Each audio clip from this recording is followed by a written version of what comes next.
with me in the TV studio now is a couple of very special guests. One familiar face you may recognise. We've got Sinead, and we've also got the lovely Rosie, both joining us today from Citizens Advice. Now, some of you may recognise Sinead. You've been on our screens before. An old professional, I would say. And yeah, you've been with us before talking about hidden help. But yeah, today we're going to be talking about Citizens Advice and their new project called Building Futures. So firstly, guys, welcome to the studio. Thanks, Ross. Thank you, lovely to be here. Yeah, so Rosie, your first time. I believe you guys have had some media training, so this is going to be easy for you. I'm throwing you under the bus now. I would not say so. So I want to kick things off. Give a little introduction, Rosie, if we start with you, about who you are and what your role is within Citizens Advice. Okay, so well, my name's Rosie, and I started within Citizens Advice Cornwall as an administrator, and I've been able to work with Sinead and my line manager Judy within the Building Futures project. So the Building Futures project is a sideline within Citizens Advice Cornwall to try and help people get back into work. So get back into work, get back into training, and just kind of overcome those barriers to see what we can do and what we can support them with. But it's interesting. Yeah, a busy role then. Yes. Within your job. And a little bit different to all of the admin, the backside things that you don't really see being done. And Sinead, how about you? What's your official title and role within Citizens Advice? Well, I'm a skills development coach, so me and Rosie have got similar jobs really. So we, as Rosie mentioned, we'd go around to places like we work with job centres, Salvation Army. We'll go anywhere really where we can find potential clients for the Building Futures project. And as Rosie mentioned, it's really about focusing on the barriers to employment, educational training. So whether that's budgeting or whether that's tenancies or any other issue, we're here to help people overcome those barriers. Amazing. So other than the bits that you've just sort of touched on there, can you give us like a general overview of Citizens Advice and the support that you provide? Yeah, I mean, Citizens Advice as a project, Citizens Advice Cornwall, I should say, probably most people are familiar with it as Citizens Advice Bureau, but we have been Citizens Advice Cornwall for a while now, and we can offer advice on budgeting, on benefits, on housing, on debt, on consumer issues. So I think I hope most people in this country are pretty familiar with the sort of range that we can offer, and we have drop-ins in Truro and Falmouth and other places, Bodmin, Liscard. Yeah. Okay. So people can go onto our website and find out where the drop-ins are, because obviously since COVID things have changed a little bit. But we have free advice over the phone, so people can text help to 65566. Not that, Sinead. You get this wrong every time. If you text the word advice to 78866, one of our Cornwall advisors will give them a call back. And then they can get the kind of ball rolling with getting what advice it is that they're needing, and then go away and research that advice and provide them with it. Fantastic. And it's great that you guys are sort of spread out over all the different places within Cornwall, because I guess it doesn't limit you then just to being based in Truro and those local. And Building Futures obviously is a separate project within Citizens Advice. So yeah, we can go all over Cornwall. So our remit is anywhere from Pendants to Bude. So yes, we are sort of a standalone project, so while we're not going to be directly offering that advice, we can certainly signpost people to the best place to get that kind of advice if that's what they need, if that's a barrier to them seeking educational employment. Brilliant. So along the lines of the Building Futures project, this is the new programme that I believe is in partnership with Cornwall Council. Rosie, can you tell us a little bit more about the support on offer with that programme? Yeah, so depending on the kind of client's needs, we can offer one-to-one support, so that will be with myself or any of the other skills development coaches. We are currently recruiting for more, but we can offer the kind of one-to-one support, so we can meet in places that would be comfortable for the clients, so whether that's in one of our offices or if they would prefer it to be outside in a cafe and things. If we have enough people interested, then I think we do kind of workshops to do with tenancies and budgeting and all of the financial side of it. So we can provide support with those types of workshops if needed. And depending on access, so we do have use of Language Line, which is a translator service. So we can also if obviously there is a barrier with translation, then we can use that service, and it is the same with anyone that is deaf and needing the BSL translators, then we can use that as well. So really we're on all basis, and including online over Teams or Zoom, we can provide that support as well. Fantastic. Yeah, and a lot of time we're working with people like Coastline or Harbour Housing. We've been St Austell and Camborne and Redruth. So we can go into supported housing and run our workshops there. And as Rosie mentioned, after workshop we can then go into one-to-one support, which obviously people find really useful. Yeah. And what are the most sort of common barriers that people face? Do you see a lot of the same thing? Is it housing issues or...? I would say debt is the number one problem that people find is stopping them from concentrating on whether they want to go back into training or employment, because obviously if you're worried about money, it can take up all your energy. And quite often we are able to give them advice to stop them worrying about the debt. It could be that the debt is no longer with them if it's longer than 6 years, or it could be we can find ways for them to manage that debt. We could, because some people would put their head in the sand and they may be worrying about something that doesn't really exist anymore. So we are able, with the help of Citizens Advice Cornwall, to get them some of the advice that they need to stop them worrying about it and really concentrate on their futures. And do you find, Rosie, that a lot of people sometimes just having someone to talk to and maybe like almost getting a little bit of not only the support you provide in signposting to different places as well, just having someone to talk to almost takes a bit of the pressure off immediately? Yeah, definitely. And I think a lot of the time it's all of the questions that you don't ask yourself that tends to come out. So if someone is really worried about their budgeting, so the money coming in is a lot less than the money going out, and just being able to tell someone that I really don't know how I can deal with this and how I can make it better, and just that little bit of weight lifted off your shoulders is really kind of important. And you can see it with a lot of people that the minute that they say that, it's like, wow, this is the start of something, just to put one foot in front of the other. And I think that's really important to know, that everything is all confidential unless there is a kind of major safety aspect to it, but everything is all confidential, and it stays between us to be able to support the people to get back into work, educational training. That's brilliant. That's really important as well, because that's probably a lot of the concerns for people, is the confidentiality side of it as well. So that's great that you offer that. Sinead, talk to me, we touched briefly on the workshops there. Tell me a little bit about the workshops and what's involved in these. So we take someone through, we start off with budgeting, we might look at debt, we would look at the cost of borrowing, and during these workshops, so they typically run, I would say, between about 4 and 8 people. Okay. Everyone's very different, because people are bringing with them very different life experiences. I mean, I've learnt quite a lot from some of the clients we've been working with. So, and people generally are quite open about their problems and how we can help them move on. Next, we'll look at tenancies, different types of tenancy, your responsibilities and rights, and your landlord's responsibilities and rights.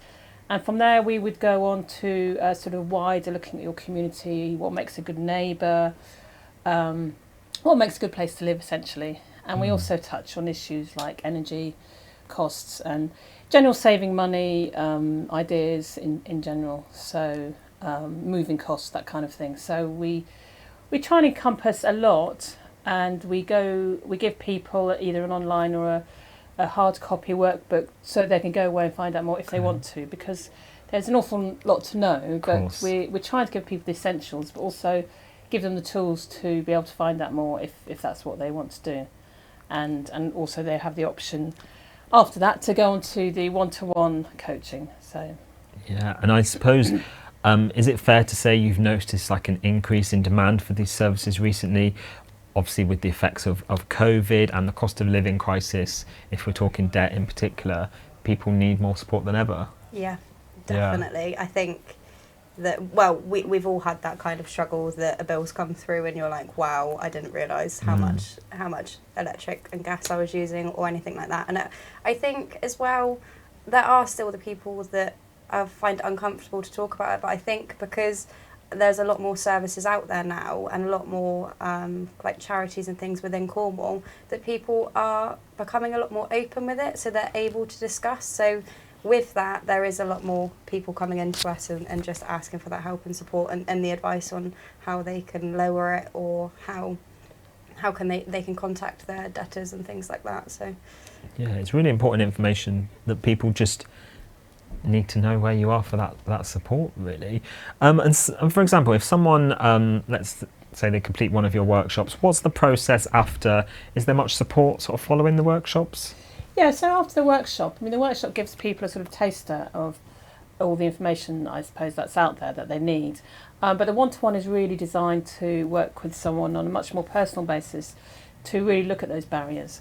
And so we could look at something like CV writing, we could look at job searches, we could look at if there are particular courses they want to get into. I mean, you know, let's not forget, in Cornwall there are a lot of free courses out there offered by lots of different education providers. So we work closely with Cornwall College and organisations like that, because not all the education courses you have to pay for. There is some stuff out there that's free. So, and you know, there are jobs that you can get paid while you're being trained. So we really try and look at all the options, but we can only effectively do that in a one-to-one. Okay. So the workshop is really where we're trying to give people a taste of what they might be interested in, and then if they want to take it further, we can offer them a one-to-one following that, and hopefully get the result of moving them on where they want to be. Brilliant. And for anyone who's watching this today who's maybe thinking, I could do with some support, who is eligible to take part in the Building Futures project, and how can they get involved? okay, so I know that they've got to be 16 plus, so I'm still quite new to this role. So I know that they need to be 16 plus. They need to be a UK national. Well, they need to have the right to work in the UK. Right, Yeah. okay, yeah. I think they need to be claiming... They need to be out of work or claiming. Out of work or claiming. Okay, yeah. And they need to reside in Cornwall. So. Right.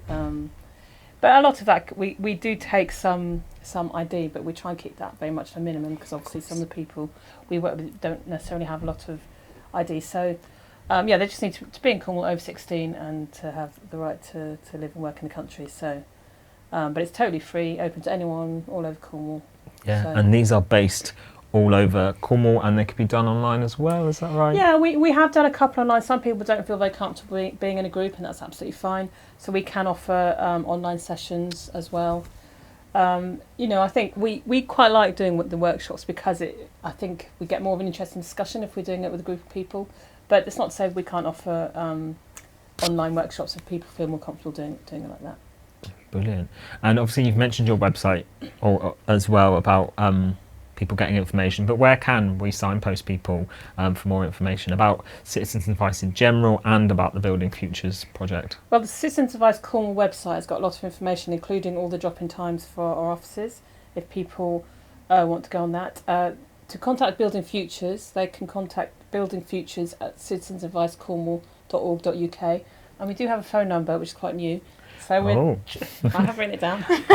We like a well-prepared person. It is 012. In fact, I can't. 01209 809 120. Yeah, that's our new phone number. So Brilliant. But they can phone that, and one of us will call them back. But yeah, we will aim to get back to someone quickly. Fantastic. And just generally, if anybody's sort of watching and thinking, you know, I could do with a bit of support with something, what message would you give to someone sort of encouraging them just to come forward? I think what I found in this role is that people are always more worried than the problem they have, because, as I mentioned, a lot of the time they're worrying about something that may not be the case. I think when I would say open letters, because I think people often think that stuff a letter down the back of the sofa miraculously doesn't get sorted out, but sometimes if you open the letters, they're not as bad as you think, and there is help out there. Citizens Advice and other organisations as well, but Citizens Advice Cornwall, it's free, it's independent, it's impartial. There is help out there, you just need to access it. And as we've mentioned the text as well, to text advice. Because, just don't suffer in silence, because you will feel much better when you've got on top of it and sorted it out. Yeah, we're just people too. I think that's the biggest thing, is that come and have a chat with us. Even if it's not something that we can help with within building futures ourselves, we will be able to get you down the avenue of getting that advice. And it's the same within Citizens Advice Cornwall. If it's not something that we can advise on ourselves, then we are able to signpost through to other organisations and services. But yeah, just come and have a chat. That's what we're here for. And we're just humans too.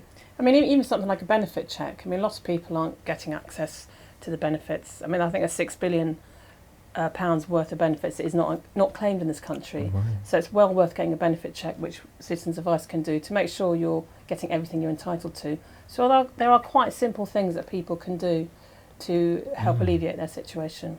Yeah, and did you say at the beginning as well, there's a bit of a recruitment drive going on at the minute as well? Yeah, so within Citizens Advice Cornwall, there are lots of roles going within, but there are also roles to become skills development coaches beside me and Sinead, and our line manager Judy at the minute. So have a look on our website, all the vacancies are on there. Fantastic. And am I fair to say as well, like I was going to ask you sort of top tips in general, for whether that's wellbeing, financial support, I presume it's all on the website? Yeah, on the Citizens Advice website, if you fancy having a go at yourself, there are a few benefit calculators and things like that. There are, if you are not at the point that you're wanting to talk to someone, there are lots of links that you can have a look through on the website. Just have a go yourselves, and then if you want any clarity or things, please just get in contact. But the Citizens Advice website there's lots on it to do with all sorts of things: families, housing, debt, everything that you can kind of think of. Yeah, I think I came to Citizens Advice once for some support. I was trying to argue a parking ticket, and they supported me through that as well. So yeah, I think it's fair to say you cover such a range of topics. That's the nice thing about it, isn't it? Yeah, and if we can't help, then it's not that we just leave you. We do signpost you elsewhere, or obviously tell you your rights and where you stand. Yeah, and we do try and empower people to tackle some of these issues themselves. It's not, sometimes it can be just giving someone the confidence to phone that energy company or to tackle a debt issue. So some people go away having new tools and a newfound confidence that they didn't have before. So we're really proud of that. Brilliant stuff. Well, guys, you've been amazing. And as always, similar to your organisation, we're all about signposting and supporting each other. And, you know, if anybody watching today, if you're unable to contact via Citizens Advice, of course you can come to us here at Chaos and we can signpost you to Sinead and Rosie as well. So yeah, you can contact us in all the usual methods which are on the screen now. WhatsApp 01872 228844. We're on email hello@thisischaos.co.uk, and we're on the social medias at Chaos TV UK with the hashtag KeepItChaos. And yes, we will of course signpost anybody who needs any support to Citizens Advice. Brilliant stuff. Sinead, Rosie, thank you so much for joining us in the studio today, and best of luck with the Building Futures programme. It does sound like it's one of those invaluable programmes to really support people and help within the community.